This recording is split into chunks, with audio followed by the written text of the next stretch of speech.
అంటే ఎంత అన్యాయం సార్. మేము పారితోషకాలను బట్టే పని చేయాలని మాకు డిమాండ్ నోటీసులో ఉంది సార్. చేసేటియేమో ప్రభుత్వం పనులు, ఇచ్చేదేమో పారితోషికం సార్. అది సరిపోవడం లేదు సార్. ఒకరు ఏఎన్సీ, మాకు ఏఎన్సీ టార్గెట్ ఉండాలి సార్. నెలంతా ఒక పిఎన్సీ ఉండాలి సార్, ఒక బీపీ పేషెంట్ ఉండాలి సార్, ఓ షుగర్ పేషెంట్ ఉండాలి సార్, యుక్త వయసు పిల్లలల్లా రక్తహీనత రాకుండా ఉండాలి అంటే ఆ అమ్మాయి పేరు ఎక్కియాలి సార్. అప్పుడే మాకు 9,750 రూపాయలు ఇస్తారు సార్. 150 రూపాయలు ఏమో మాకు ఫోన్ బిల్ అని ఇస్తారు సార్. 340 రూపాయలు అయ్యింది మాకు నెలంతా ఫోన్ నడవాలి సార్. మా దగ్గర ఉన్న ఏమో ప్రతి దానికి ఫోన్ చేస్తారు సార్.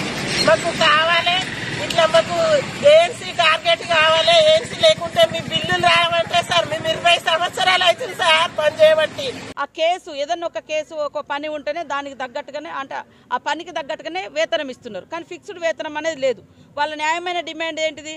ఈరోజు పెరిగినటువంటి ధరలు కానీ, ఇంటి అద్దెలు కానీ, నిత్యావసర వస్తువులు కానీ, కనీసం ఇల్లు గడవడానికి కానీ కనీసం 25,000 30,000 లేకుంటే ఏ కుటుంబం బతకలేని పరిస్థితి ఉంది.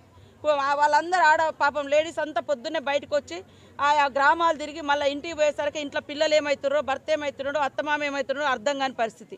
ఈ క్రమంలో వాళ్ళు కేవలం అడుగుతున్నది 18,000 రూపాయలు. 18,000 ఫిక్స్డ్ వేతనాన్ని ఇవ్వమని అడుగుతున్నారు. దయచేసి రాష్ట్ర ప్రభుత్వము వాళ్ళతోటి ఇవాళ అనేక చాకరీలు చేయించుకున్నారు. వాళ్ళు అడుగుతున్నటువంటి న్యాయమైన వేతనాన్ని వెంటనే ఇవ్వాలని కూడా మేము